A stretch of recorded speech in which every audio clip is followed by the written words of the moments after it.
Listen. I don't want to be like bagging on the media because I talk to the media a lot, but Yeah. a lot of them don't understand religion.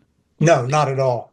They don't understand it as they almost understand it as like you would understand like what team you root for. You know what I Yeah. mean? Or like some sort of like identity like that. They don't understand it like as a lived experience, as like part of an identity. And I think my job is to kind of step in and say, hey, evangelicals are not as monolithic as you think they are, not as Yeah. simple as you think they are.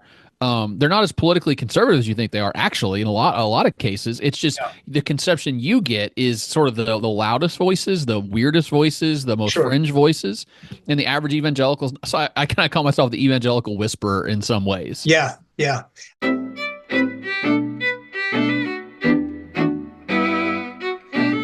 Yeah, we're kind of in the middle of nowhere, pretty remote, but this is all I know. I've never lived in a town larger than 20,000 people in my entire life, so I kind of like the slow pace and cheap living and all those things. Well, I'm guessing that that brings a certain sensibility to your work on young people, young men in particular, joining churches and this kind of thing. I think you have to be in the middle to get some of that stuff in terms of its importance. And then, years later, they catch up on the coasts. At least that's been the case in your work, which suddenly got some of these things noticed.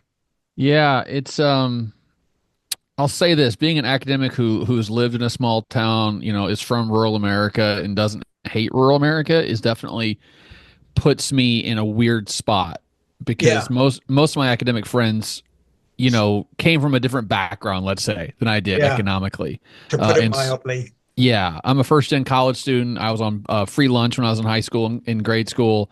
I didn't come from much, Yeah, and so I think it gives me a much different perspective. A lot of academics come from a very blue blooded background. sure. One parent was an academic or two, and they come from third generation college student or more, and they live in Boston or Philadelphia or New York, and I didn't come from that, so I've always felt sort of like an outsider in academia because of all those things, really. Yeah, well, it's good because your book, your work, your book, and also these articles I read and this research by you, I think has to come from that place, which is why you notice these things, which are huge trends that I feel often the more secular East Coast, West Coast folks literally don't notice until they lose the next election. Listen. I don't want to be like bagging on the media because I talk to the media a lot, but Yeah. a lot of them don't understand religion. No, not at all. They don't understand it as they almost understand it as like you would understand like what team you root for. You know what I Yeah. mean? Or like some sort of like identity like that. They don't understand it like as a lived experience, as like part of an identity. And I think my job is to kind of step in and say, hey, evangelicals are not as monolithic as you think they are, not as Yeah. simple as you think they are. They're not as politically conservative as you think they are. Actually, in a lot of cases, it's just Yeah. the conception you get is sort of the loudest voices, the weirdest voices, the most Sure. fringe voices, and the average evangelicals. So I kind of call myself the evangelical whisperer in some ways. Yeah. Yeah. I always think somehow that, this is one reason that when someone like J.D. Vance writes a book on growing up in poverty and it's all about Rust Belt and economic deprivation, they love that because that's their world. The New York Times and the Wall Street Journal, it doesn't matter whether the right and left, but what they're comfortable with is that sort of material. When it gets into the religious presuppositions that actually drive these movements, their eyes glaze over. Oh, you unless the thing is, if you look at some of the best religion reporters in America today, most of them grew up evangelical. Um, Exactly.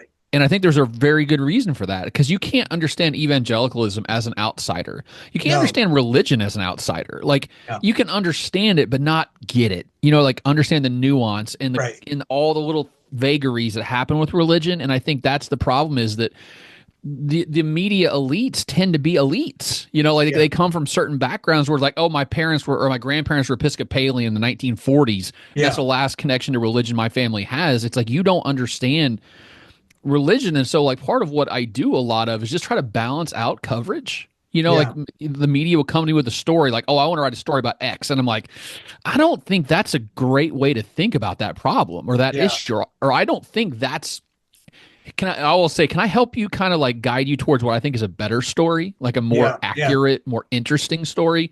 Because And it might represent the people you're talking about a little more clearly than, hey, I've got to pretend this is a podcast and forget that we're just talking here. got I'm it. so into what we're talking about. We'll get back to this. This is In Conversation with Frank Schaeffer, and I'm Frank Schaeffer, and my guest today is Ryan P. Burge. Ryan is an associate professor of political science at Eastern Illinois University. And Ryan is a very interesting person who I've kind of followed. I read his book and on the Nuns, Nones, people who don't subscribe to religion, that I guess came out about a year ago. And helped coin the term that everybody then went on and merrily used, sometimes talking about you, sometimes not.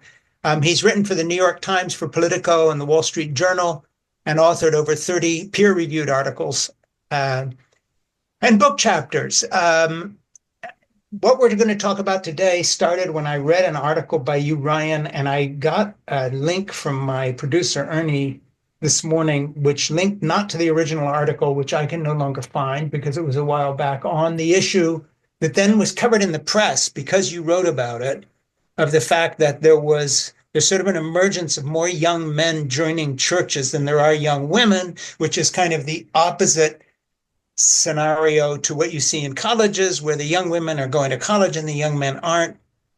When I read that, it reminded me how important your work on the nuns was. And I know you have a new book coming out in March too that we'll talk about in a minute. But let's unpack that for a minute, because I think of all the stories that you have been following and are the most expert on of anybody I've read, because you've done the work and you understand the inside of this. Let's talk about this, that younger men seem to be more interested in religion as either new converts or returning than younger women. First of all, the political and social implications. But before we even get into that stuff, what are the philosophical and religious implications in terms of what does this say about these younger men and the moment we're in? And that's a broad enough question. And having read, rather than retelling people watching what you wrote, you're sitting here, tell us. Yeah, so it's something I saw a couple years ago in the data, and I've written about it several times in several different spots. It's just funny how sort of what bubbles up in the media ecosystem, because like I throw all these ideas out all the time, and I Yeah. think some of them are really good and some of them aren't so good. Mm-hmm. And this is one that took a while to sort of percolate up to the New York Times. Ruth Graham picked it up from the Yes. New York Times. She's a tremendous religion reporter. And did she quote you? Because Ruth Yeah. sometimes emails me and asks questions like, who do I talk to about such and such? And I don't think I ever gave you your name. I'd like to take credit for it, but I don't think I did. But I know Uh, who she is. By the no, way, no, nothing to do she with Billy did. Graham. Yeah. Yeah, she did. She did. And I've built relationships with reporters, over a long period of time. I've been doing this for, 8 years in the public sphere. Yeah. So, and Ruth, I emailed, actually a little behind the scenes stuff. I emailed Ruth a post that I was going to post yesterday on my Substack. And I go, you interested in this and all? She goes, yeah, I am. My editor's really interested. I want to write about this. So can you hold the post? So I'm actually like seeding ideas with her about something else. That's But important, by the way. And thank you for doing that. And watching what Ruth has been writing, I feel your presence in the background. well, I mean, part of the thing is I want people to get it right. Period. Like that's my goal in life, is just like I don't care who wins. I just want it to be right. I Yeah. want the data to accurately reflect reality. I want people, and if it's the media, it's academics, it's the general public. I just want you to understand the world. That's it. And media helps me do that. Like that Hey, gets me. we're going to get back into this, but I'm going to interrupt you because there's something before I forget. Being Yeah. 72 years old, I have to interrupt myself. Otherwise, I forget the Go ahead. question. Yeah. I'm being serious about that. How has the fact that Trump's been reelected, just the first election, suddenly got all these people calling me and saying, explain these evangelicals to me that I had not heard of, like they'd lost interest in that. Yeah. And then they got interested again in 2015 and 16.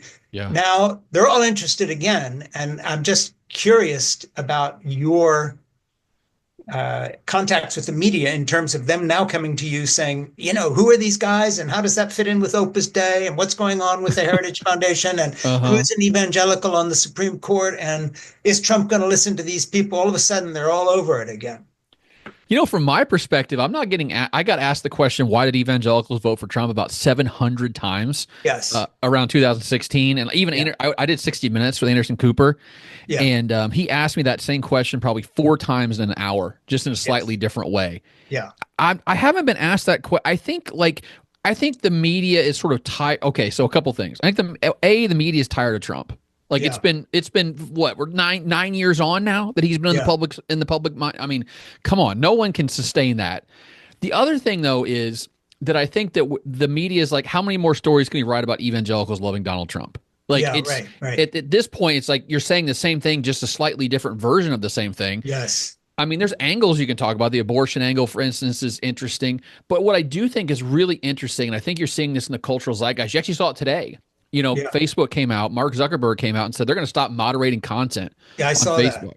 And basically that's a capitulation to the right, saying that like the kind of content that we moderated tended to hurt the right wing views much more than they hurt the left wing views. Right. We're going to move our content moderation team from California to Texas as sort of a visual representation of the fact we're going to a part of the country that's seen as more politically right wing or neutral. Definitely not Yeah. California.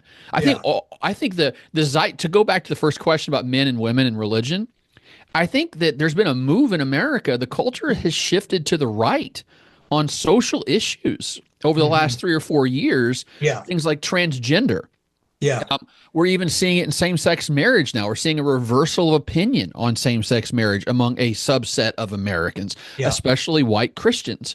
So the DEI, And I think from what I've read from you and others, amongst the subset of young white Christian, or maybe not even white, young males who are starting to become more religious, they're not going to their local Episcopalian or church. If they're going to a Baptist church, it's a Southern Baptist church, not your kind of Baptist. and even non-denominational, which are by and large evangelical, kind of Southern Baptists, and they're seeing I've seen a lot of stories about the Orthodox Church, Greek Orthodox, Yes. Russian Orthodox, an influx of men, which by the way I think is happening, but it's not that many. Like we're talking, 20, 30,000, which is not nothing, but like in the grand scheme of America, that's a rounding error. But I think you are seeing, and here's how I describe it to people, like, why is this happening? Why are men coming back to religion? I think for a lot of them, like the culture moved very quickly on certain issues in a way that was uncomfortable for a lot of white men. Okay. Yeah. Like DEI was an example of like white men took that as an attack upon them for their gender and their race. Rightly or wrongly, you can, tell them to virtue signal all they want. At the end of the day, a lot of white men feel like everyone's looking out for women, people of color, and not me. Yeah. So who perpetuated that? The Democrats did, the liberals did. Yeah. On same-sex marriage. I think a lot of men have moved from I think it's gross to I'll live with it. And then the trans thing happened and they saw, drag queen story hour and were like, wait a minute here. I was cool with the gay stuff. I moved. And by the way, think about this. Ellen DeGeneres came out as gay on her television program 25 years ago. Yeah. That's how long that took for us to accept same-sex marriage. The trans thing seemed like it dropped on us, 5 years ago? Right. 7 years ago? So I think the culture moved very quickly. And now we're seeing young men, young white men especially, look for reasons why they're uncomfortable with things like transgender. And they're saying, okay, I can't just say I'm a transphobe because that makes me look like a transphobe. Yeah. Yeah. So what's a justification? Well, the Bible says in his image, he created male and female. Now I've got a foundation, a firm foundation for my belief system. So they're almost taking politics first and then backing into religion from the political lens. A few weeks ago, Ernie and I on our podcast had a very interesting woman, a professor who teaches at the university in Rome and lives in Florence, and who's written a book on the correlation between the culture wars in America and the justifications Vladimir Putin uses for his war in Ukraine, in fact, all his aggression, and how it's backed by Archbishop Kirill of the Russian Orthodox Church. And I learned some very interesting things from her book that I didn't know that actually you'll be interested in. And when we're done, Ernie, don't get off the phone. Don't get off the show. Stay with Ernie and talk to him, and we'll give you the name of her book and her name. Great. But the work she's done, and she's an academic such as yourself. It's very, very documented and good. really surprised me because I've known people like Dr. Dobson of Focus on the Family from back in the day when I knew him. Um, he was having meetings with Russian Orthodox bishops in the 1990s, not like yesterday, laying the Mhm. groundwork for what actually happened. And what she's showing is that the history of the Orthodox Church does not lend itself very well to American culture war um, litmus tests, but now it does because they have seen the usefulness of it. So that's a long preamble to asking you if you see any correlation with the fact that we've got this sort of movement, I guess you could say, to the right, or at least to religion in America. And of course, it's not isolated because this is happening in Hungary with Orban. This is Mhm. happening in Austria. This is happening in France. And above all, in Russia, and Vladimir Putin is a hero to some of these people, including Tucker Carlson and some others who say they're speaking for conservatives. I just think what you're doing is so interesting because it's not only interesting locally in the sense of America, but when you fold in Hindu nationalism or the Saudi royal family or all these other people, we've got a worldwide phenomena of a pushback against all liberal democratic values. Certainly, the trans issues and so forth are part of that, but it's a bigger push than that, and it's certainly bigger than Donald Trump. Hmm. That's it. I think that's the key is Donald Trump is not, he's not the one who caused all these things to be. He sort of rode the wave that was emerging in America, which is like discontent. I think Yeah, if like we look back on this period of American life, even like I went to college in 2000 to 2004, and there's a movie we watched a lot in college called Fight Club. yeah, which I like, by the way. It's a good movie. And you know what it's really about? It's about a lot of guys getting to a point in life. They're like, I've got the money, I've got the job, I've got everything I Sure. want in life, and life sucks. Like it has Yeah, no meaning and it has no purpose. yeah, And so what makes me feel alive is getting in a fist fight with somebody yeah, because it's visceral. It's like old yeah. school, like man stuff. You know what I mean? Like it's, and I think that we're riding that wave still. You know, Well, like I felt when I saw that movie, and I have no way to prove this, but I remember saying at the time that this film has a feel of a prophetic thing about it. A lot of kind of science fiction doesn't.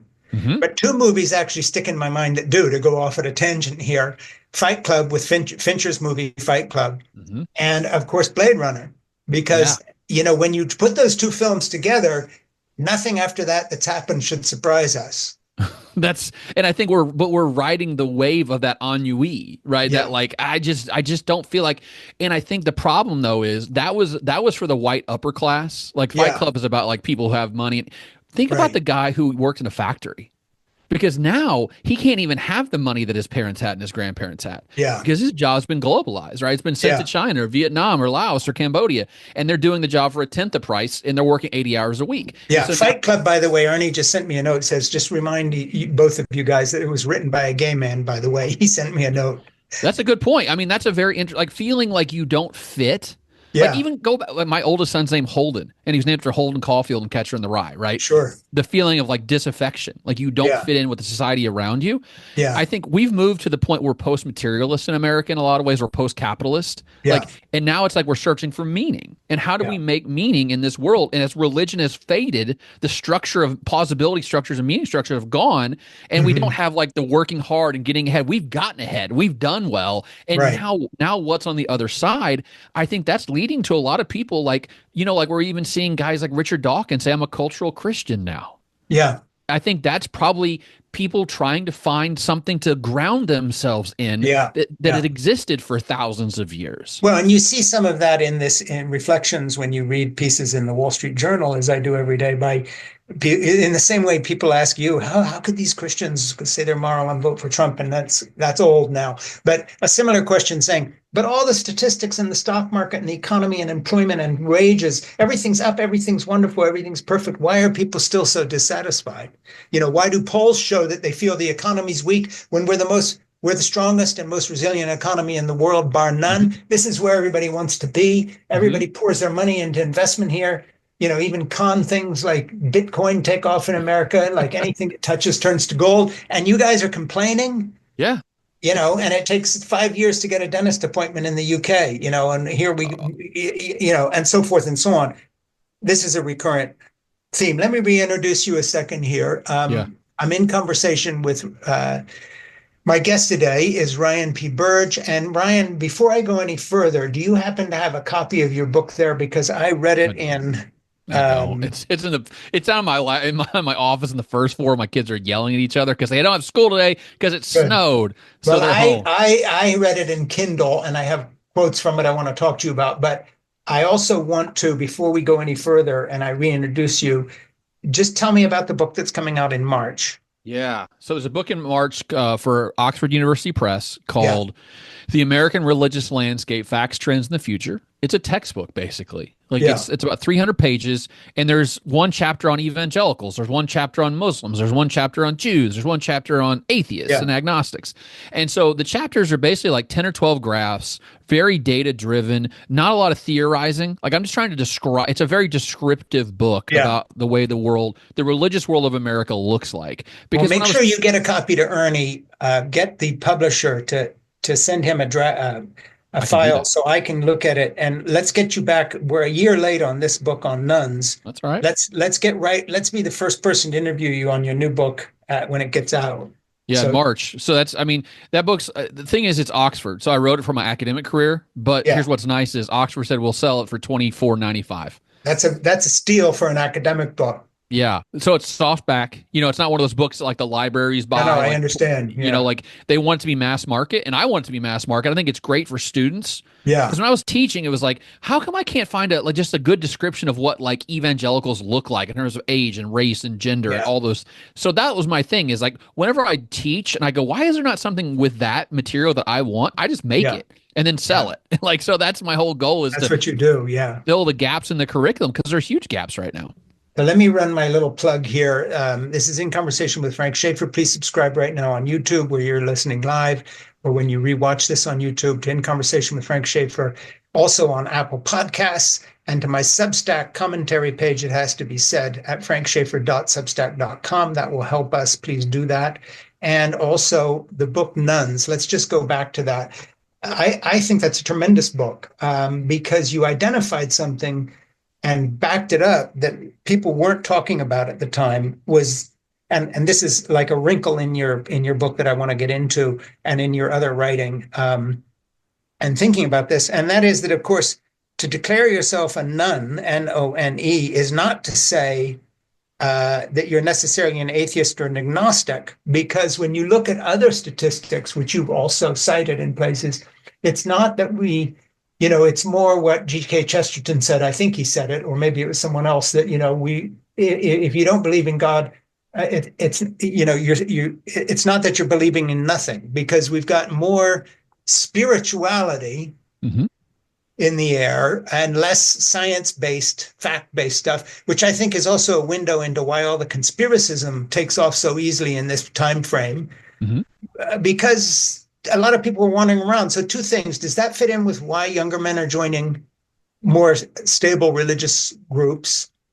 And also, what is the general kind of direction that you think we're headed in from your studies in Mm-hmm. terms of more religious, less religious? Are women going to start going back to church too?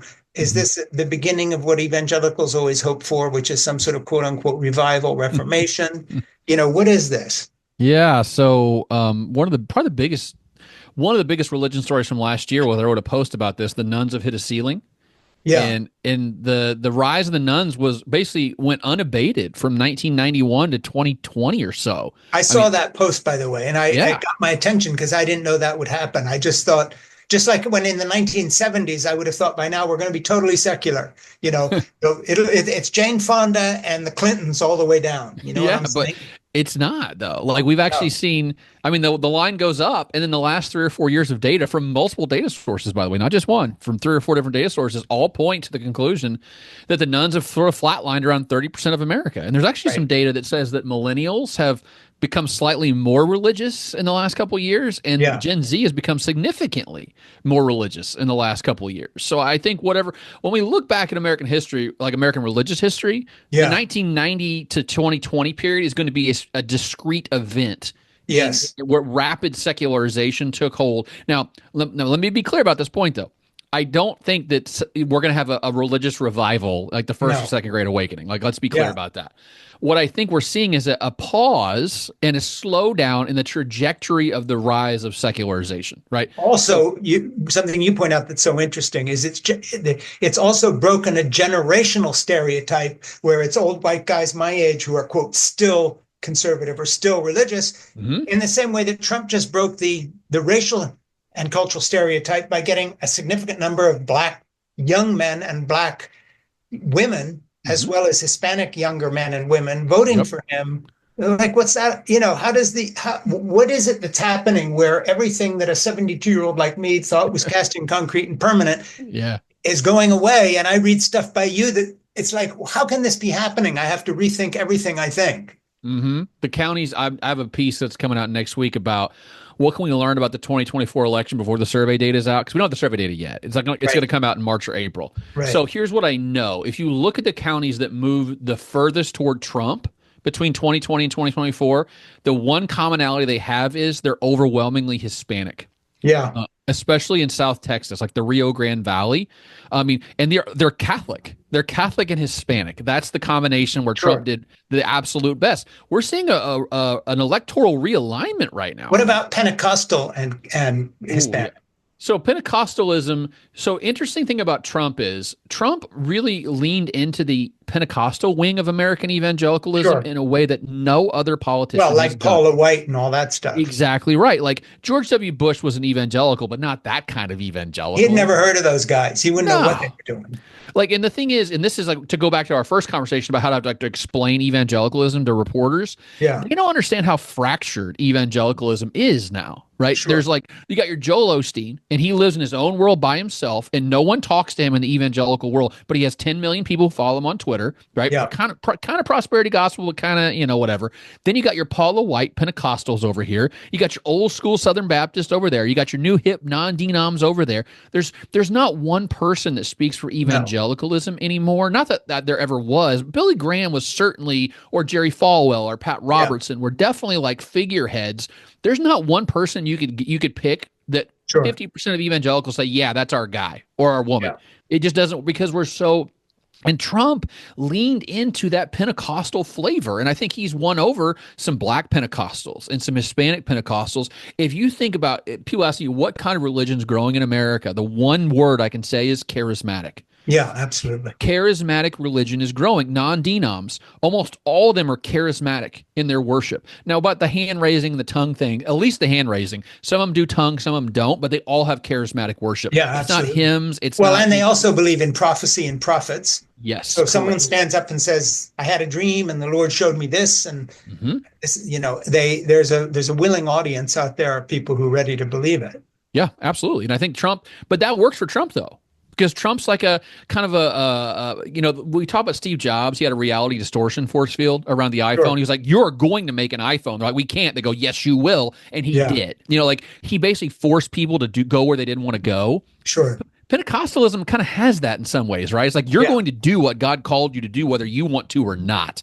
And yeah, I think he likes that whole prosperity angle, the idea that like there's a higher calling out there, that he's almost like ordained by God to be the president. I think all that plays into who Trump is. And by the well, way, also the idea that anything that anybody says bad about me is fake news. And of course, this is what I got with my mother's milk in terms of, well, the Bible says this. It doesn't matter what your biology teacher's telling you. That's, fake information. And in fact, it's even worse. And mhm. this is where they've gone. It's demonic.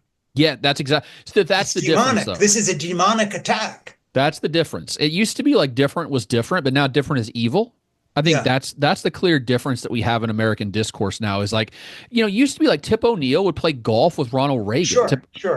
Like they were friends. They fought like cats and dogs on policy, but Yeah, now it's like not only do I not think you're wrong, I think you're wrong on policy. I think you're a terrible human being. yeah. And I think And that's then, a and then you different mix level. some conspiratorial lies into that, outright QAnon type lies, where the Democratic Party is a cult of pedophiles, meeting in secret to groom children or something. In other words, even some of the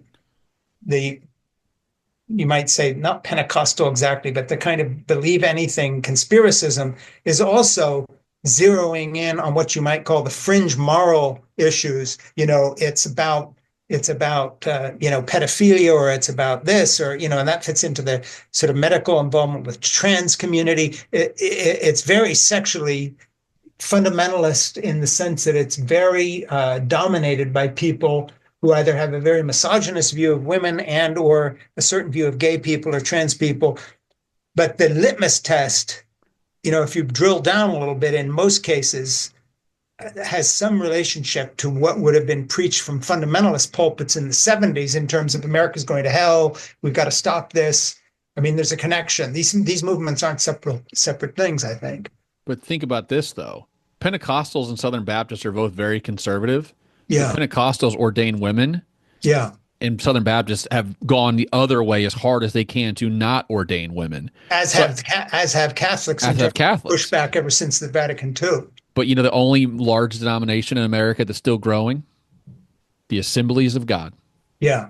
So, when people say, like, the thing I hear a lot, Frank, and you probably hear this too, is liberal religion dies, conservative religion grows. And I say, okay, liberal religion has died. Like Episcopalians, United Methodists, they're all on the significant decline. But the Southern Baptist Convention had 16.2 million members in 2006. Now it has 12.9 million members today, losing 250,000 a year, while the Assemblies of God is now larger than it was 20 years ago. I know this is a very footnote of a footnotey question, but we were talking a little while ago. I'm just scanning my books here. Krista Brown's book, Baptist Land, on how the cover-ups in the Southern Baptist denomination, where they not only wouldn't listen to women, they blamed women for being molested, then would move pastors around to save their butt, which is nothing unusual. The Catholics did it too, etc. Oh yeah. But I wonder if that has something to do with the decline in the Baptist denomination as well. And then here's my question to you. From what you are getting out there with your ear to the ground, how does that compare to the charismatic denominations, either independent churches or the denominations themselves? They all screw up too and have affairs, but are women treated? The ordination of women is going ahead in some of these places. Mm-hmm. Has that changed the power structure in terms of the dynamic where women feel aggrieved for some reason or put upon, report this, and it's brushed over? Is that happening in these Pentecostal / charismatic churches as well, like it did in the Southern Baptists, which I think has been ruinous to the Southern Baptists? So the biggest story in the last 30 years is the rise of the nuns. The second biggest story is the rise of the nons, which are non-denominational Protestant Christians. Yeah. They were 3% of America in 1972. They're 15% of America today. There's actually more evangelical non-denominationals than evangelical Southern Baptists now. Sure. And here's the thing about non-denoms. Here's why they're winning. Because America has become very anti-institutional over the last 20 or 30 years. We hate institutions, whether it be banks or big business or unions or the media or churches. Or health insurance companies. Exactly right. And I think like the SBC, their biggest problem is they're conservative or liberal or whatever. It's because they're a denomination. Like they're an institution. They're the largest evangelical institution in America, and we hate institutions. So how do non-denoms thrive? Because we are anti-institutional. Which, by the way, is a final outworking of Martin Luther and the idea that, the Bible alone and your own conscience, and here I stand. And it's taken 500 years to actually come to full fruition, and it's doing it now. Because in the end, why is there anything called the church anyway? Capital T, capital C. You don't need it, right? Don't need it. But here's the end result of that, though. At least with a denomination, you have leadership structure and legal structure and oversight structures. Sure. Right? So if there is something happening with a pastor in a local church, you have someone to call and say, I think there's sexual abuse going on here. I think there's corruption. Who are you going to call if Pastor Billy Bob, with 10,000 members in south of Los Angeles, somewhere in the middle of whatever, now he's diddling the kid behind the pulpit? What are you going to do? And he's the boss, though. He's the authority. Well, not only that, he's the multi-million-dollar center of all the giving and the thing and the 20 youth pastors and the whole machine and the daycare center and the thing and the parking garage they're building for profit across the street. I mean, these are small empires. And that's the problem, is there is no one to call. There's no one up the chain to bring in the adult in the room to say, hey, hold on, I don't care who you are and who you are. Let's get to the bottom of this problem. And if you did do what they say you did, then you're out. You Yeah, can't do that in a non-denominational church. So what I think is going to happen is the scandals we saw at the Catholic Church and then the SBC, they're happening right now in non-denominational churches. They just don't make national news because they're not a national problem because these aren't sure. national denominations. So it's not like the abuse is going to go away. I think it's actually going to be covered up more because of the fragmented nature of what Protestant Christianity has become. Yeah, yeah, and out of that comes another question, and that is, okay, so these folks had a lot to do with Trump's reelection, but in a way, he's the footnote because you have this worldwide phenomena of quote going back or whatever to something, whether it's Hungary or Hindu nationalism, whatever it is. So just to fast forward a little bit, looking at the Democratic Party, and I'm just asking for your opinion here. Looking at the Democratic Party and what you might call the liberal or the liberal democratic movement in America, my observation, there's two things about it. I think liberals have become very good at annoying people with culture war issues to the point of, as the British say, sobs, to the point of sobs. Where it's just like, I look around at the liberal movement and I say, well, with friends like this, I do not need enemies. Just tell me one more time to put he, him after my name. Or use the term, Frank, pregnant person or Pregnant person or birthing person or person with a vagina, and basically or Latinx, by the way, Frank. right, Latinx. or Latinx. And then look at the big liberal institutions like the ACLU and Planned Parenthood that have been completely taken over by people who say these things. Ooh, Southern Poverty Law Center, Frank. I am not Yeah. a big fan of them anymore. They call everyone a terrorist organization or extremist group. Right. Even like evangelical groups that, listen, are far out of the mainstream, but I would in no way say they're inciting violence or hatred towards. Exactly. They're just saying that we think marriage is between one man and one woman. That is not violence, man. Like Right. that's stating a biblical position that they've Well, held. not only that, that's stating a 99% of the whole human race right now position. In other words, if you're, talk about, cultural domination and colonialism, for a white liberal to basically pronounce that every part of the human race that doesn't agree with these three things about gender are terrorists or something, they're not just alienating American conservatives. They are setting up Vladimir Putin for victory across the globe when he says, we don't go for that. And so forth and so on. So my question to you, because you're a keen observer of all this stuff from our side, as it were, because I consider myself a liberal progressive, what inherently is it about the movement of which I am a part, put it that way, that has annoyed so much of America to sobs that we're not going to win it, that Donald Trump, who the right that votes for him acknowledges is a bad person and a con artist, nevertheless votes for him just to stick it to people like me because they feel like they've had it stuck to them for 50 years. Now, the left always talks about how the right trolls the left. What the left doesn't ever want to talk about is how we have trolled the right for 50 years, as if somehow they're just supposed to go along with this. And then, of course, the media that we talked about earlier are busy discussing the Rust Belt and Appalachia and the economic changes that globalization called, and they don't want to touch this with a 10-foot pole either. I just want how you think this all shakes out, where you think that's going to go, and let me give you a meta-analysis, Frank. Yeah. Okay. The key word here is globalization. I think that's the thing, right? It starts in the 1970s. Where American manufacturers realize that they can make crap outside the United States for a lot cheaper and a lot better. Yeah. China joins the WTO in about 2000, right? So we normalized relationships with China because that's what you have to do in WTO.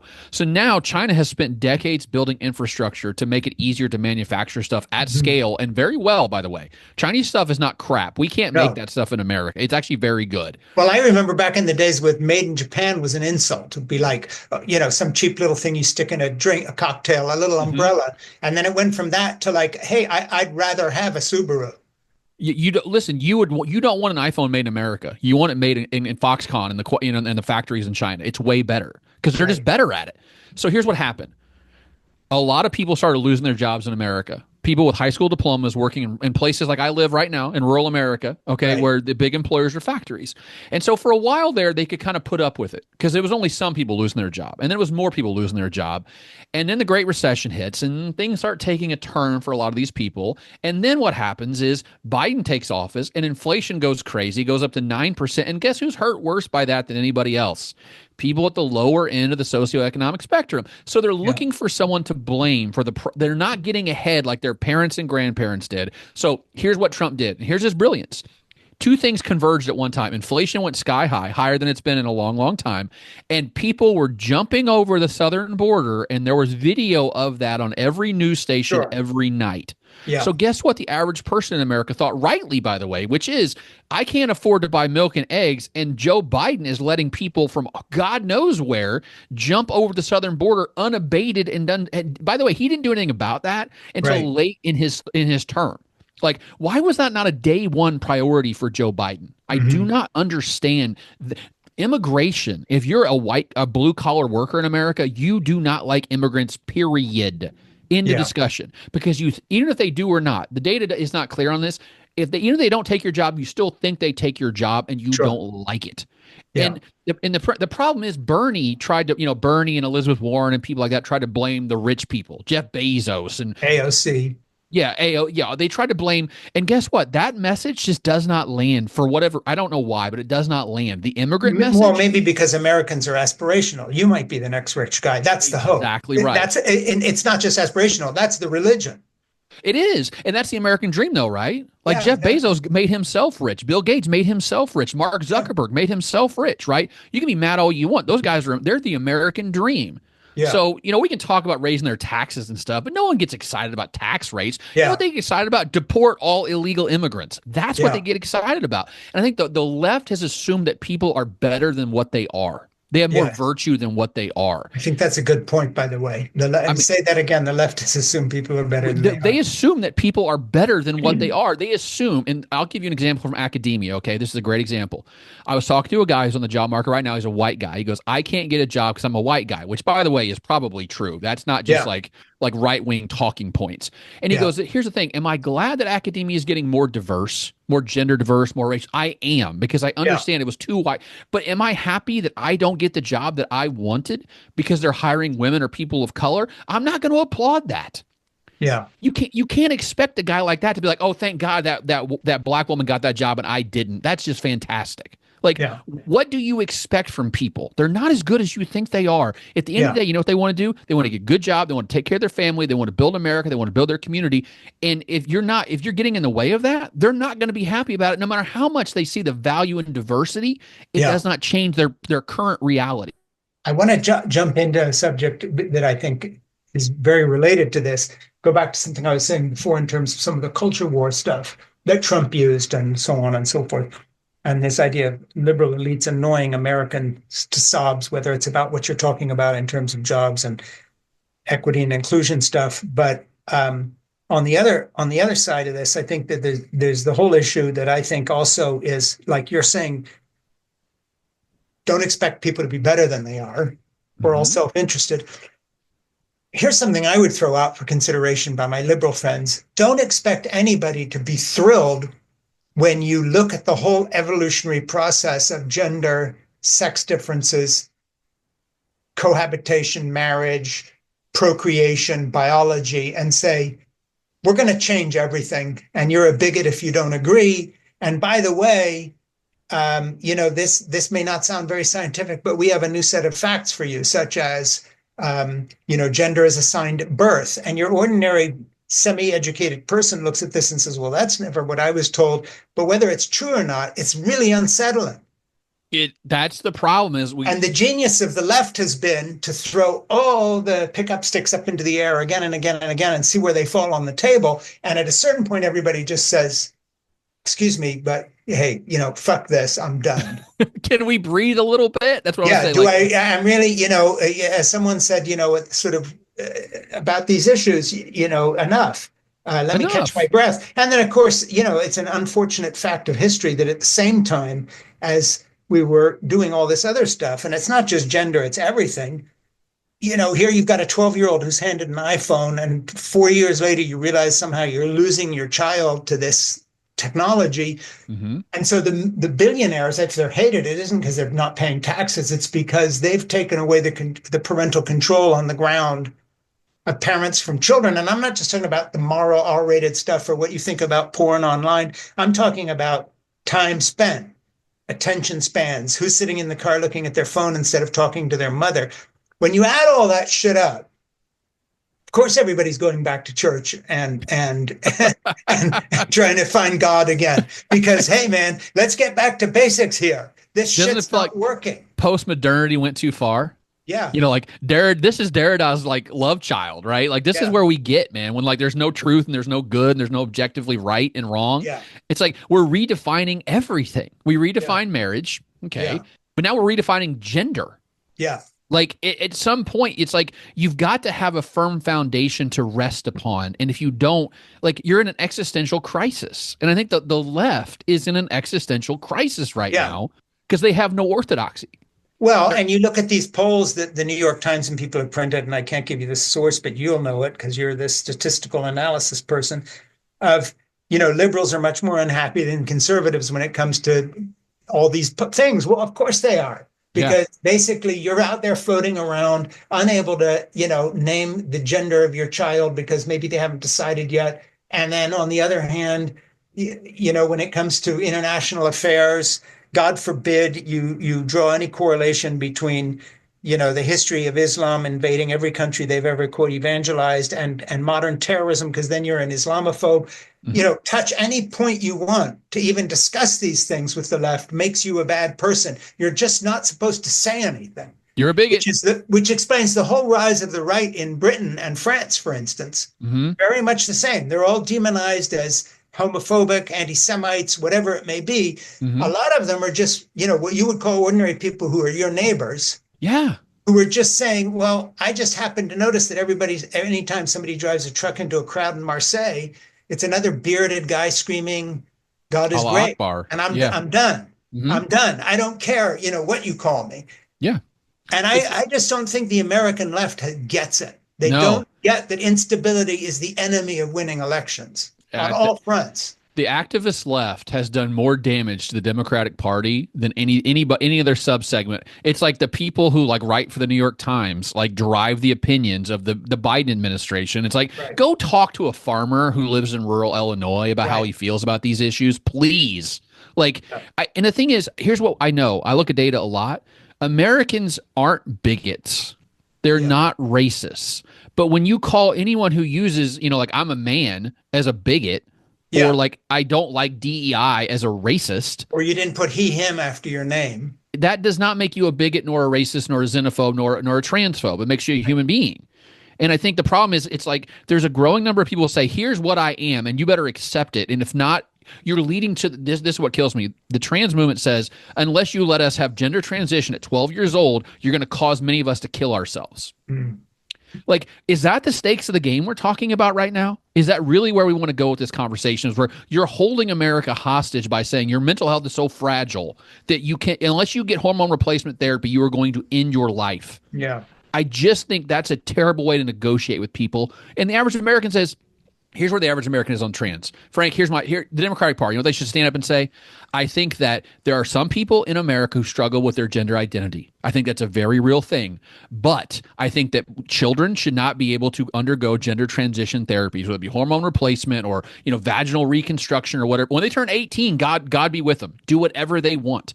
Mm. But we have to understand there's limits to these things. And 10 years ago, we didn't even have this conversation. Right.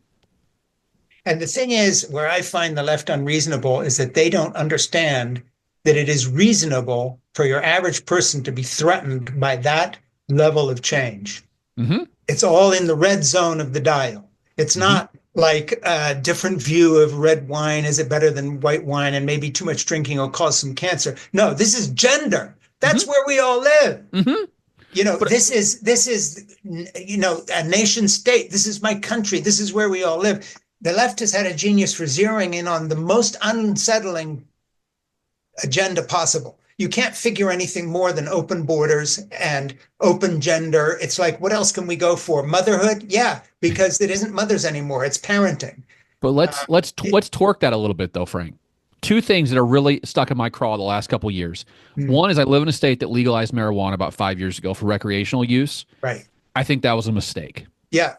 I Yeah. really do. Like the kind of people who are coming into my child's school reeking of marijuana Hmm. are not the kind of people that, like they're already struggling anyway. Yes. They're using this drug in a way that I don't think is productive, and they're smoking in the car with their children. Yeah. Like that is not okay, man. Like I'm not cool with that. Like it's everywhere now, and it's a problem. Two, legalized gambling, sports gambling on the phones has Yeah. been an absolute scourge on the American public because it's locking especially young men into this downward spiral of betting on everything and anything and losing their shirts. And what is it about America that means that we're a culture that at one end has charismatic Pentecostal prophets calling down God's wrath on the ungodly, and at the other end, we can't say no to anything. So That's the problem. basically, we don't know how to legalize porn, but not have it fall into the hands of 8-year-olds. Mm-hmm. We don't we get a little soft on the drug war, and we say, okay, we don't want to put the new Jim Crow, we don't want to put a whole generation in jail, but we can't stop there. What we do is we turn it into a thing where now Bill Maher and everybody else who can laugh about it says, oh well, this is so cool, and yet there's a whole generation of stoners coming on who are Mm-hmm. lost and are going to be lost forever. And they're And now self-medicating. gambling's the same thing. So I have a Absolutely. question for you as a sort of a student of these things. Why is America on one end, heading to God, but on the other end, no one can say no to anything. I And I know. don't think that's left. I don't think that's left right. That's us. That's everybody. But I think maybe what's causing the one thing is the other thing though, right? Like maybe we're all falling in these despair holes of gambling and marijuana and pornography, going like, why does my life not have meaning and purpose? And some people are crawling out of those despair holes to find religion as a Right. way to create structure in their lives and meaning and foundations and morals and all those things that they want. I think Yeah. that's probably what's happening is a lot of these young men, especially, are going, God, all my friends are on, FanDuel betting $100 on the Packers game, and they're all smoking marijuana, and they're, and we're talking about what's a woman. Like, I just want something that my grandparents held on to that seemed Yeah. like it made their lives meaningful and purposeful and gave them joy and peace and happiness. Russell Brand, which I think he's Yes. a charlatan, but Yeah. whatever. He said, he had a conversion to Christianity, which I'm not Yeah. gonna, I'm not gonna say anything about that. If you think you do, you do, and it's between you and God. But he said something really smart. He goes, "Why did I think I was so much smarter than the religion of my grandparents?" Mhm. And you're not. The thing is, Yeah. like, it got your parents through life. It got my grandmother, God bless her. She was born in 1912. She was 17 when the stock market crashed. She buried her first husband in the 60s. She buried her second husband in the 1990s. Lived to be 103. She buried almost every one of her friends. You know what got her through those dark moments? Her Mm. belief in God. Her evangelical convictions. And Sure. we can talk all day long about evangelicals hating gay people and hating abortion and loving Donald Trump and all those things. But you know what evangelicals do when there's a storm? The first people up there with chainsaws, Yeah. cutting I those know. trees down. On the Yeah. border, there were Southern Baptist organizations providing food for migrants as they came across the border, not asking about their immigration status or anything, understanding it's a humanitarian crisis and trying to fix it. So I think we Yeah. can cast aspersions at religion all we want, but at the end of the Yeah. day, religion does a lot of good things that we don't see and we don't think about. Yeah. I don't know if you know him because I've only recently discovered him, and maybe you've been reading him for ages. But the British historian Tom Holland, Tom who Holland, yeah, absolutely, yeah. yeah, who wrote this book, Dominion, is one of the great scholars of Roman history Hmm. in the United Kingdom, and has a wonderful podcast, by the way, Hmm. um, called "The Rest Is History" Yeah. with Dominic Sambrook, who is a columnist, weirdly enough, for the Daily Mail. So it's sort of the right and left represented. They're wonderful together. But anyway, Tom wrote this book, and I don't know him. I use his first name because I listen to him all the time on The Rest Is History, called Dominion. Yeah. And basically, the thesis is this: look, I was studying Roman history, and I couldn't avoid looking at what happened as the Roman world became Christian. Hmm. And when you read a United Nations Declaration of Human Rights or the abolition of slavery, there's no thread that links all this stuff except the teachings of Christ and Paul.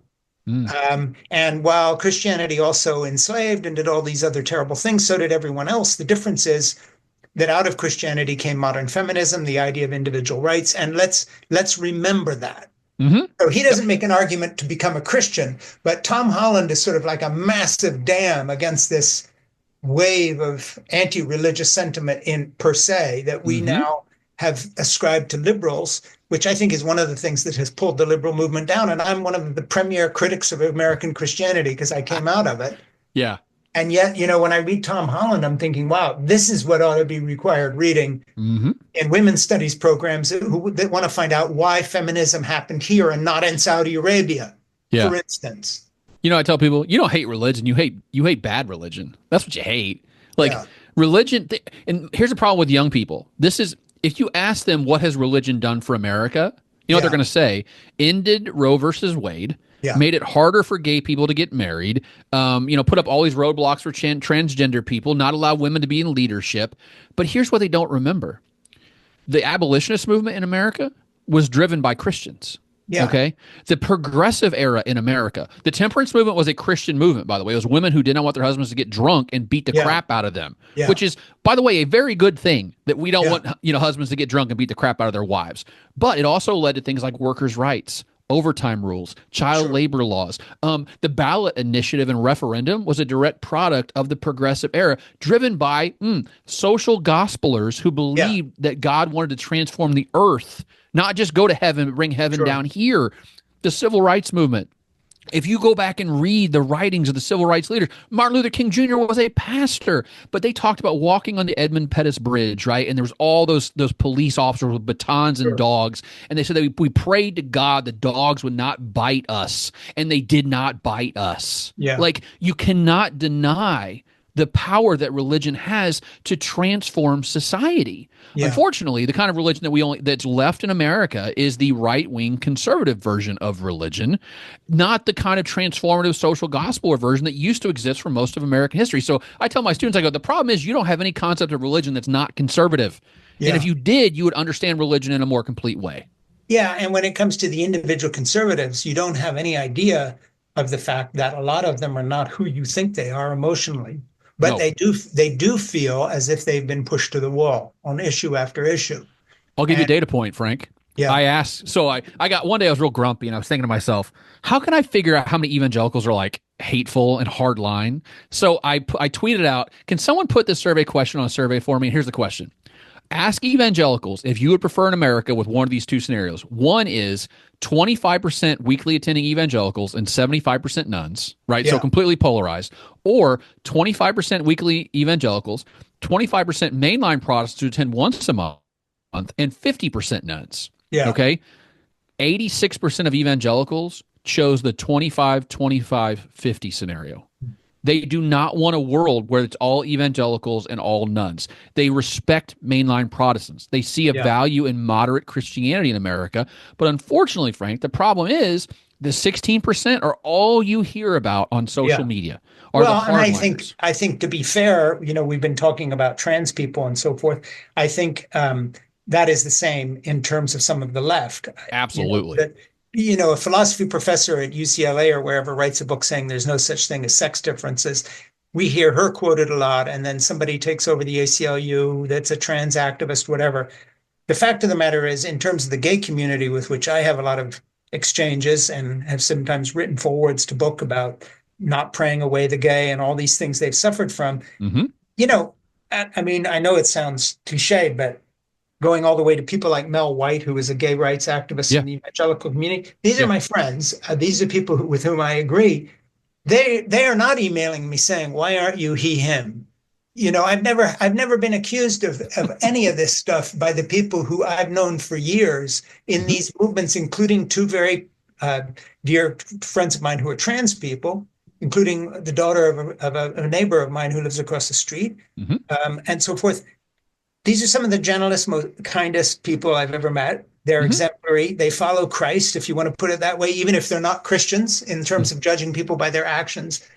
So I think that the extremists and the fanatics in these various movements have betrayed the core of who they even purport to represent. And I think that's true across the board. I don't know what you think. So I've got a book coming out with Brazos next spring, 26, called The Big Church Sort. The title I pitched was "The Death of Polite Religion and the Future of America," and Yeah. it's really about religious polarization. It's like Yeah. the idea that like these institutions in America, like the Southern Baptist Convention's gone off the rails to the right because they have. Yeah. Objectively, that's true. But also atheists have gone off the rails to the left too. They have. Richard Dawkins won Humanist of the Year 20 years ago. Yeah. They revoked his award. Do you know why, Frank? Because No. he said there's only two genders, male and Yeah. female. So Yeah. if you don't follow their orthodoxy, Yeah. you're out. Guess what? You're doing exactly what evangelicals do, man. You're doing Yeah. exactly what they're doing. And so the end of the book is I give a couple prescriptions on like how for us to survive this moment. And Yeah. one of them is to label extreme views as extreme views. Yeah. Because on social media, you don't realize someone says something like nutty and you're like, wait a minute, is that what most people believe? Like you don't know like how luckily for me, I do this kind of work all the time, so Yeah. I know what a nutty belief system is. For instance, you know what percentage of white evangelicals think that abortion is murder and women should be jailed for seeking an abortion? Tell us. 20%. Yeah. 20% of white evangelicals think abortion's murder and women should go to prison for getting an abortion. That's of white evangelicals. In the entire population, it is 6%. 6% of Americans hold that view. And yet, if you go online, it feels like half of Americans believe that to be true. Yeah. So what I tell those people is you've got three options. One is to try to convince the rest of America that you're right, which is exactly what you should do, by the way, because this is America. We believe in free speech here. Yeah. Two is to force it down our throats through legislation, which doesn't usually end well. Let's be honest here. Like the prohibition movement was not a shining success. And I don't want to get 1,000 furious letters, but Roe v. Wade didn't end well either. No, and by the way, Ruth Bader Ginsburg was actually not a fan of Roe v. Wade. FYI. No, I know that. I know that. Let's be clear. I think Roe v. Wade, from a pure legalistic standpoint, was a terrible decision. Yeah. And then the third thing is, so you got to convince us, you got to force it in our throats, or you've got the burn it all down approach, which I think more and more people are going towards the burn it all down approach. Yeah. And I think Donald Trump, by the way, is the burn it all down candidate, which I think is one of the reasons. He's a burn it all down guy. And if you look at the people he's nominated, it really looks like, it's the anarchic program of 1968 in Paris. Exactly. Build the barricade and fight the cops. I mean, literally, those are his people. Now he's going to pardon them. Throw out the bums. And here's the thing. We ask people, like, what comes afterwards? You know what they say? I don't care. Après moi le déluge, Yeah. Yeah, exactly. And I think that's the problem is we've got to call extreme people extreme and just label them as that. Otherwise, it creates this weird thing where we think we're weird for not believing what they believe, and that's not true at all. But I need to ask you a question as an observer of all this, and this is not rhetorical. I'm not fishing for anything. I really mean, please inform me. Mm-hmm. How do you talk to the media all the time? So you're talking to what used to be the gatekeepers. Mm-hmm. Okay. Now we're the gatekeepers. You and me today. We're the media as much as Ruth Graham at the Times is. You're right. You're right. We? Okay. Mm-hmm.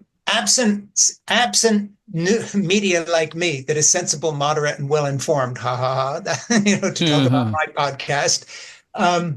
With no gatekeepers, what hope is there for any kind of truth on every front that we've talked about, whether it's gender or politics or smoking dope at home or legalization of this or self-driving cars? What I don't understand, part of the instability is just this question of no one knows where to go for any actual information, which, by the way, put in another plug for Tom Holland and Dominic Sandbrook and their podcast, The Rest of His History. Jeannie and I are surviving the post-election trauma of Trump back in office. Saying that a little facetiously because I'm not traumatized, but because I know enough history to understand this is just another turn of the wheel. Mm-hmm. That said, where does the public, left, right, center, these young men going to church, when they look up from the church experience or whatever they're into, where do they go for any information that they can sort of just say, yeah, I mean, this was in the New York Times, the equivalent, or it was on network television. So here's an actual study. So here you are, you're a writer, you're turning out analysis, you're helping media people frame their stories. Mm-hmm. But nobody trusting anything coming from the establishment, in a way, it isn't being that close to the successful gatekeepers a kind of a loss. I think you're really touching on the real outcome of this decentralization, deinstitutionalization of American life, right? Yeah. I mean, we look back at Walter Cronkite and go, I wish we could go back to those days, but it's not like Walter Cronkite was perfect. He was fallible. He made mistakes. He was pretty establishment in some ways. And the editors of the New York Times missed the religion story for 50 years. So I mean, Hillary Clinton woke up one morning, everybody says, what the hell happened? And I knew what had happened. And I know this will sound weird and personal and anecdotal, because when my dad's book, A Christian Manifesto, in 1982 sold 1 million copies in a couple of years after it came out and changed the whole way so many evangelicals were looking, and the whole Seven Mountains thing came out of it and all the rest, it never got reviewed, and it was outselling their bestsellers 3-1. mhm. And yet it didn't exist for them. But think about, I mean, like the Iraq War was basically a media creation. Like they Yeah. propped up the Bush administration during that period of time. So let's Yeah. not act like there was some grand time in American history when the media was all, and before that it was yellow journalism, by the way. Like in the pre-war period, it was all propaganda on both Well, and sides. if you look at the newsreels from 1944 or 45 or whatever, basically it's just, our boys and this and that. And you know perfectly well that it's all bullshit. Yeah. But I think, okay, so here's the thing. I think the big difference now is that like we've decentralized. So you can you can pay me to provide you information, which that wasn't possible 10 or 15 years ago. Like Substack has been a revolution as far as I can tell. And like you should pay people for the information that you think is as unbiased as possible. Not unbiased, because every piece of information has a bias to it. Every human being has a bias. I do. I'm a white male Christian living in rural America. That's my bias. Now, do I try to steer against that bias? Every day. But I'm still biased because I can only see the world in my limited perspective. Yeah. But you should give money to people that you think are trying to do what I just described. If you want to see more of that, that's how you support that. If you want to give it to charlatans and extremists, go right ahead. But you know what that's going to lead to? More charlatans and more extremists. And speaking of which, I'll put in a plug for you in that I follow your work, and this is absolutely true of you. You know, your analysis, you might say what your bias is, but it's straight down the middle, real stuff. In your book, and I'm looking forward to both new books, by the way. But the other thing is, I'll just put a little plug in for In Conversation with Frank Schaeffer, because we get emails from people saying, well, if you interview a person like that, I'm never watching your show again, because I actually have interviewed the editor of the Wall Street Journal, who's a Rupert Murdoch employee, because I want to know what he thinks. And I'm polite, and I talk to him. Yeah. And guess what you're going to find out? He's a normal human and I'm being. interviewing you. So anybody who follows In Conversation with Frank Schaeffer is hearing from trans activists who have written books on the things that, you know, I would critique and not agree with. And they're getting reviews of books by a young female Black American activist who's all about racial segregation and, you know, the iniquity of the white community, of which I'm one. And yet we're talking like human beings, and then people from the right and from the left. What interests me is that that it seems to me that this is more shocking sometimes to the people who would say they agree with me on the left on my quote positions than it is to a lot of people who are supposed to be bigots on the right. So I'll have on a trans activist who's written a book about her transition, and I don't get any shit from people who are still watching me because my name is Schaeffer. It's like, well, you know, Frank talks to a lot of different people. The shit I get is from people on the left who are supposedly open-minded liberals, but it's not a liberalism I recognize. And it's like, we're never going to watch your podcast again because you interviewed fill in the blank. It might be whoever it is. Didn't you know she writes for the Daily Mail? Don't you know? You know, blah, blah, I don't blah. care. Like, me neither. Listen, Frank, one time there was a graph I tweeted out, and there was some liberal theologian who in the comments noted that I'd written for the Gospel Coalition. God forfend. God forbid that I write for the Gospel Coalition, for God's sake. I can only write for like Christian Century, I suppose, and be part of the team. That's what kills me is like, no, I will write for literally anyone, left, right, or center. I do not care. And I will interview anybody on this show who presents themselves in a halfway decent, a non-fanatical manner. And I'm interested. It is the exact opposite with me. You know, I enjoy talking to people who have a totally different lived experience than me and have drawn opposite conclusions. And more than that, some of the books I've read to interview people on this podcast has changed my mind on some specific issue. What a crazy idea, Frank. Yeah, I look at things differently now because I read a book and I checked it out and they were telling the truth and I was wrong. Yeah, there's nothing wrong with saying I was wrong about that, or my Yeah. thinking has evolved on this issue, or I read this thing, or my life, also my life has changed too. I mean, I Yeah. had different opinions when I was 22 years old than I had Yeah. Me 42 years too. old. Like I got married, I had 2 kids, I got a job, I got a little bit of money, I got, Well, like and you'll life. know about this because you write and you're writing books. One of the I'm 72 now, so that's the perspective. One of the liabilities of being a writer is I have people coming to me saying, "And such a book on such and such a page, you said this," and I'm like, "Yeah, but that was then." And Exactly. I'm 20 years further into my journey, and by the way, I don't even agree with that now. Oh, it already happens to me. Like stuff I wrote 5 years ago, like I didn't have a full understanding of the thing I was writing about, or a Right? fuller under. And now, the more I'm doing this work, the more I'm understanding it better. And it's like you. I tell my students, I go, "Here's the problem that we do. We look back at our younger selves with our current wisdom and go, look how stupid I was." Yeah, That's so unfair to your prior version of you. it is. Yeah, You can't expect a 20-year-old to have a 60-year-old's wisdom. yeah, So did you do the best you could with the situation you had? That's the yeah, only thing that matters. And I think yeah, hopefully people have a little bit of grace with both of us, yeah. as we evolve in our thinking, that we're not going to be in the same place in 20 years. And thank God for that. Yeah, and I feel exactly the same about younger people. You get these people protesting on campus about Palestine and so forth, and they're young and they're stupid, blah, blah, blah, blah. And I'm thinking, 18, 20, 21, 22. Um, I'm 72 years old. Of course, my perspective is a little different, but are you kidding me? Why are we making war on young people for being young? Mm-hmm. I mean, what's the Mm-hmm. matter with that? Like of course they're young and untutored in some way or overly expressive or fanatical. And then I try to remember, okay, wait a minute. My first paying job was helping with the light show at the Strobe Club in Montreux for the Led Zeppelin. Who was that kid? And he wasn't one who'd be sitting here having this conversation because I've read a few No, books in between. no, and that's okay. Like I'm a college professor. Right? I'm on college campuses. I Yeah, want my students to do dumb things sometimes and believe yeah, dumb things and I tell them in the classroom, this is to use a liberal word, this is a yeah, safe space. You know what I yeah, mean? Like you can throw out a crazy idea in this sure. classroom. I don't care. Let's Yeah, debate it. Let's discuss it. Let's work. Like my job is to be both sides. So if yeah. you throw a really liberal idea at me, I'm going to throw you a really conservative idea back. And I I'm going to think, give you the yeah, go best. ahead. My job, I think Yeah. my job as a professor is to give you the best version of the other side of the argument.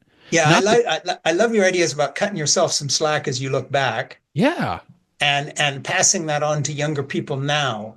And I have felt that, is one of the great pitfalls of old lefties, but also old people from the right. I mean, it's like, hey, man, everybody's got to cut their teeth on something. And how do you expect wisdom at every turn? that's none of us have not gone through life without doing one thing we really, really regret. Yeah, Like or half a dozen. or two yesterday. Yeah, I mean that's just growing up. And I think, but here's to go back to like pay people that you care about, that you think are doing good work. yeah, You need to, like I think people pay for my Substack because they trust my judgment. If that yeah, makes any sense, right? Like yeah, they understand they're going with me on a journey of discovery in the world of religion and politics, and yeah, I'm their tour guide. And they get to go through, like, instead of just me doing it in my head, I do it on the page twice a week. yeah, And it's a discipline because now I'm working out to use a Pauline term, working out my salvation with fear and trembling. I'm yeah. working out how I understand the world of religion and politics out in the public. So you're not paying for the content as much as you're paying to go with me on the journey through the content to try to Well, and understand the finding world better. someone whose opinion you trust. And I've come Exactly. to trust your opinion by reading your material. I So, appreciate you that, Brent. certainly get my tick the Oh, box. appreciate As that. far as my recommendation goes, people ought to be talking to Ryan and listening to him. Well, By not the too many way, people, Frank. I'm busy. yeah, when I say, I mean euphemistically, buying Yeah. your product. Yes. When we wrap this up here, don't go away. I'm going to say goodbye, not now, but in a moment. And when I Yeah. do, please say and talk to my producer, Ernie. I will. For two reasons. First of all, we need all the links you want to be linked to go up everywhere this goes up. So we're helping promote you. Okay. Okay. Secondly, we want to book you again to talk about both of your new books. And we want to be early in the process. And third, we want to book anybody you think we ought to be talking to. Ooh, I've got so many academic friends who would love to come on the show, and Yeah, but I mean, like who you think have something to say that there's a lot of people we don't know. We find half of our good guests by other people saying, "Hey, have you thought of what's her name?" mm-hmm. I love that. That's what actually one of the joys I've had in like getting to my position in this world is I get to point reporters to other people that are in my sphere that maybe aren't as well known as I am and say, Yeah. this person knows more about this than I do. Like Well, really, point us to some people, and they can be anybody. Hey, they can be famous or not famous, or an author or not an author. We don't care about gender. We don't care about political affiliation. We just want to talk to interesting people who know something. that's I always joke with people when I was young, I didn't pray to God to be rich or famous or attractive. I just prayed to Yeah. God to be interesting Yeah, there you are. because that's the most Which is important thing. almost Salomaic. It's almost like wisdom. I was pretty dumb in a lot of things, but that I always saw through all the crap and was Yeah. like, because here's the thing about being interesting. Interesting makes you rich. Interesting makes you famous. Interesting does Yeah. everything that gets added to you if you're interesting. Like, Yeah. you know what you never said, Frank? That guy's too interesting. No Yeah, one's ever that's right. said Yeah. that. Yeah. Like, you No. can't be too interesting. You can be a lot of things. Too rich, too pretty, too smart. You can't Yeah. be too interesting. Yeah. Speaking of Donald Trump, so he may be a con artist or a crook, but he is interesting. Oh, that's the problem with the left is the left act like that he's like the most horrible person. The guy is fun to watch on television. I don't care what you say. If Yeah. he's on, I'm going to watch it because he's going to say, like today, he said he wanted to call the Gulf of America, not the Gulf of Mexico. That's a great bit. That's hilarious. I love that. He wants to Yeah. buy Greenland. Oh my God, that's so funny. Yeah. Like, obviously there's some really tragic stuff in there, like Yeah. January 6th and all the other. But like at the end of the day, like you got to understand, there's a reason people vote for the guy. He's Yeah, charismatic. exactly right. And it isn't because they're all fascist terrorists. No, you're not a racist if you vote for Trump, and you're not a baby killer if you vote for Democrats either. Let's be clear about that. Yeah. Here, here, here. Hey, stick around and talk to my redoubtable, wonderful producer, Ernie Gregg.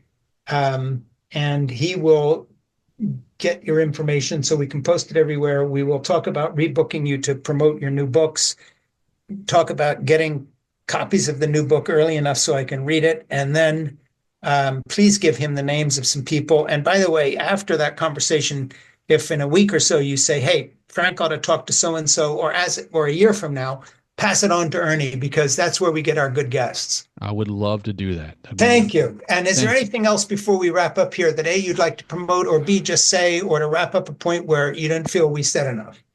Graphsaboutreligion.com. That's really the main hub of everything I do. It's my newsletter on Substack, comes out on Mondays and Thursdays. Most of it's free. There is a paid tier, but most of it's free. Yeah. It's just it's exactly what you think it is. I thought about a fun name for a long time, and I was like, nah, screw that. Let's go direct. Graphs About Religion. Yeah. That's exactly what it is. If you just want some data driven, trying to be neutral, trying to be unbiased, just trying to explain the world as it is, not the way you Yeah. want it to be, but as it actually exists. That's my goal there. So if you could follow me there, I'd really appreciate it.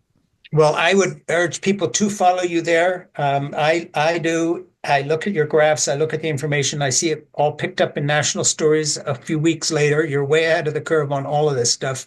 So, I'm giving you my 5-star billing, if I may, and just tell people to follow Ryan and check him out.